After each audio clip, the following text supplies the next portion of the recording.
An ex-cop turned virtual reality tech dealer embarks on an investigation after receiving disturbing footage. On December 29, 1999, Los Angeles has devolved into a city of crime. To make matters worse, a new, highly addictive, illegal activity threatens the community, watching and reliving other people's past experiences. Initially designed as a legal wiretapping tool, the Squid technology allows users to record their memories and physical sensations directly from their brains into a mini CD for playback. When the discs reach the black market, people start to addictively consume others' pre-recorded memories. After leaving his police life, black marketeer Lenny Nero hustles by buying and selling Squid clips which usually contain obscene content. However, one day, he visits his main supplier, Tick, who shows him something different. Wearing the Squid headset, Lenny starts experiencing the life of a robber who was about to steal from a Chinese restaurant with two accomplices. In the playback, the delinquent infiltrated a restaurant and threatened the staff and customers. After stealing the money, he prepared to leave with his teammates, but the police were waiting outside to arrest them. After his teammates surrendered to the cops, he and another thief rushed upstairs to flee with the cash. However, their only chance to escape was to jump onto the other building. When it was the robber's turn to leap, he miscalculated the jump and ended up hanging onto the ledge. As his teammate tried lifting him, the cop started to shoot, causing him to fall off the building. As soon as the robber hits the ground, Lenny also experiences a shock from the fatal drop, prompting him to take off the headset. Deciding that he isn't into this type of content, Lenny wonders why it didn't end up in the police's hands as evidence. Tick discloses that the morgue paged him about the recording instead of surrendering it to the authorities. When Tick tries to convince Lenny that the clip is worth a lot of money, the ex-cop haggles and wants to cut the last part of the clip, but the supplier counters, pointing out that the last part is the highlight. Eventually, they close the deal on an agreed amount. Afterward, Lenny heads to a club to meet people for his business. It turns out that to produce best-selling clips, the former cop pays actors and asks them to record intimate acts using the headset. Meanwhile, a courtesan named Iris rushes to the subway station as cops Burton Steckler and Dwayne Engelman chase her. After successfully boarding the train, Steckler tries to grab Iris but ends up only taking off her wig with a headset attached to it. After this, a trembling Iris tries to contact Lenny, but he doesn't arrive in time to hear her voicemail. That night, Lenny opens a shoebox of his own pre-recorded clips and plays one that shows his ex-girlfriend Faith. As he relives the intimate experience, he smiles at the memory. The following morning, Lenny hears the news that hip-hop star Jericho 1 and his band member Replay were slain under the Hollywood freeway. That night, the dealer heads to a pub to meet a potential customer named Keith, whom he tries to convince that the Squid clips can make someone live a different life. After Lenny deals with Keith, private investigator Max pranks the former cop with a fake arrest. As they drink, the detective comforts Lenny, who's still visibly hurt because of his ex-girlfriend. Outside, a disguised Iris inserts a mini CD with a note through Lenny's car's sunroof. Then she enters the pub and interrupts Max and Lenny, informing the latter that she and Faith are in danger. To show Lenny the mini CD, Iris invites him back to his car. However, the courtesan suddenly runs when she sees the cops. Meanwhile, the dealer sees his car getting towed, prompting him to contact his dear friend Mace, a bodyguard and limousine driver. Soon, Mace arrives at the pub and joins Lenny and Max, who are watching the late Jericho 1's protest speech. Seconds later, Lenny focuses on the television when he sees the interview of the slain artist's manager Philo Gant, who's the same man Faith left him for. To get a free ride, Lenny joins Mace, who still has one more pickup for the night at a hotel. In the car, he tries to convince the woman of how life-changing Squid technology is, asserting that the clips allow people to resort to something safer instead of committing unlawful acts. However, Mace keeps a straight face, convinced that her friend sells lewd recordings. When he asks her to drop him off at a club where Faith's performing, she takes an alternate route, advising her friend to take a cab instead. When they reach the hotel, Lenny volunteers to fetch Mace's client, Mr. Fumitsu. Upon entering, he runs into his former boss, Commissioner Strickland, whom he mocks for sabotaging his career. After meeting Mr. Fumitsu, Lenny pretends to be Mace's boss, lying that he has to join the ride to do a driver evaluation. Irritated, Mace is forced to to go along with Lenny's act. After overhearing Lenny trying to sell squid clips to Mr. Fumitsu, an enraged Mace pulls over and forcefully takes the dealer out of her car. However, as she drives off, the dealer jumps onto the car's hood, leaving her no choice but to deal with him. Mace furiously points out that she takes her job seriously to solely provide for her son and doesn't need Lenny's illegal work sabotaging it. Eventually, she values their friendship and gives him a ride on the condition that he disembarks at Mr. Fumitsu's destination. However, Mr. Fumitsu overheard their conversation and changes his drop-off to the club where Lenny is originally headed, and the dealer rejoices quietly. Upon entering the club, Lenny immediately spots Faith drinking with Philo. When he demands to talk to his ex-girlfriend, the manager orders Wade, one of his new artists, to throw the dealer out of the club. Luckily, Lenny re-enters the club by breaking a window. He then heads upstairs to hand a squid clip to Tex, who in turn gives him an envelope containing a mini CD that was addressed to the dealer. After watching Faith's performance, Lenny intercepts her backstage to inform her of what Iris said. When the singer brushes it off, the concerned dealer senses her fear and warns her about Philo, but she reveals that Philo pays Max to keep an eye on her. To stop Lenny from relentlessly bugging her, Faith yells at her ex-boyfriend, begging him to move on. When Lenny exits, he bumps into Max, who apologizes for keeping his new gig a secret. Initially irate, Lenny eventually forgives his friend and asks him to watch over Faith for him. Nearby, one of Philo's bodyguards, Vita, listens in on their conversation. When Lenny goes downstairs, Wade catches him and throws him out again. Lenny tries to bribe the former football player, but the imposing man punches him.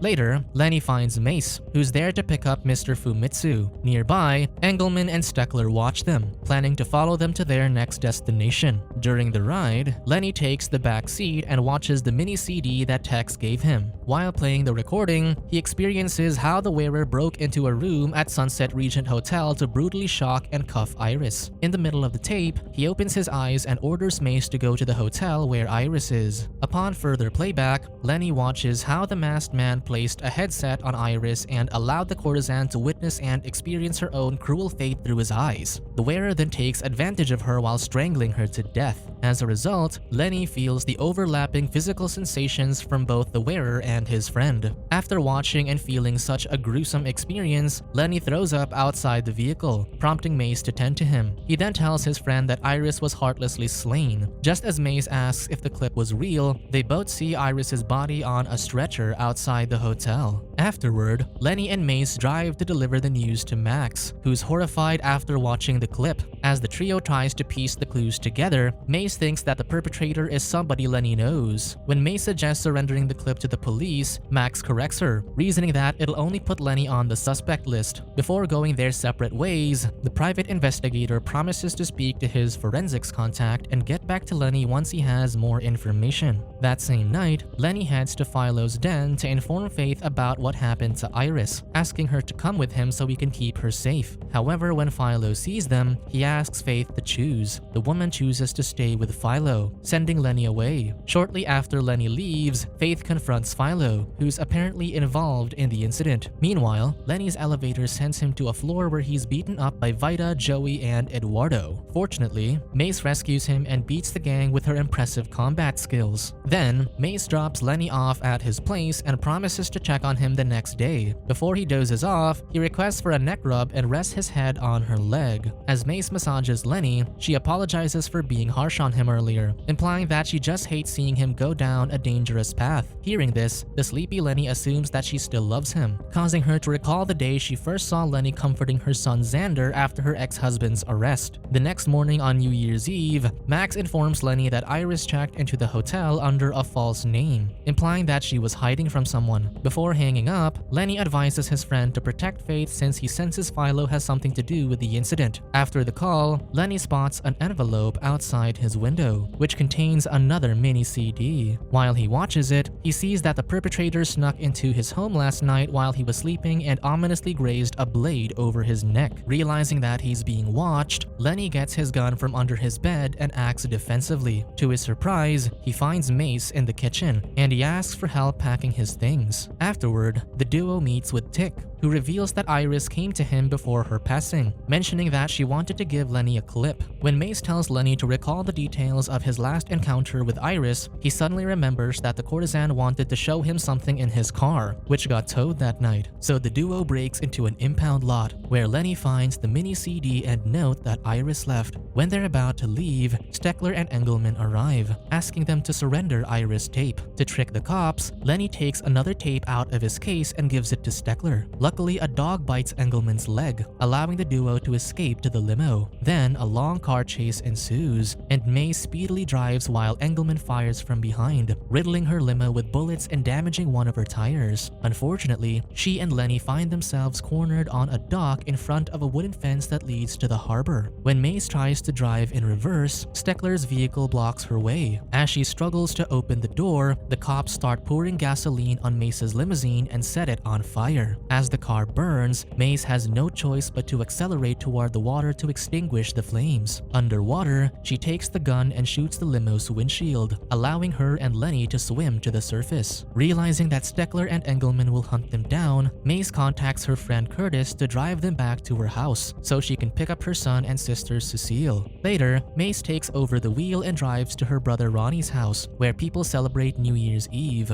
In the dining area, Lenny finally watches Iris' tape and convinces Mace to do so as well, despite her cynical take on the technology. As Mace watches the clip, she sees Iris' memory in the passenger seat beside Jericho 1. Suddenly, a police car pulled them over, and it turned out to be Steckler and Engelman. While his hands were on his head, Jericho began mocking Steckler, who shot him because of his anti-police songs. In the ensuing chaos, everyone tried to get away, but Iris was the only one who escaped. As Iris ran from the cops, she found herself crossing the rails just before a train arrived, which blocked the policeman's way. As Mace experiences Iris' panic and fear, she tearfully removes the headset. Mace believes that the tape can be used as evidence to reveal that LAPD officers were responsible for Jericho 1's demise. However, Lenny reasons it isn't the right time yet. Soon after, they prepare to meet Max in Tick's den. In the car, Lenny suspects that Iris' killer was the one who made her wear the headset on the day of Jericho's execution. When the trio arrives at Tick's place, Lenny discovers that his supplier's brain got fried from amplified squid signals, prompting him to think that the perpetrator did it to cover his tracks. Realizing this, Lenny and Mace rush to the nightclub and confront Faith, who finally reveals that Philo became a control freak due to watching too many squid clips. Because of this, he started recording everyone, from his business partners to his artists. Faith explains that when Philo suspected Jericho might dump him, he wired Iris and ordered her to approach the rapper to secretly surveil him. However, when Iris returned to Philo to play the tape showing Jericho's execution, the manager feared the cops might find the mini-CD and arrest him for illegally spying on his people, which would result in the loss of his other acts and his career. To help the courtesan,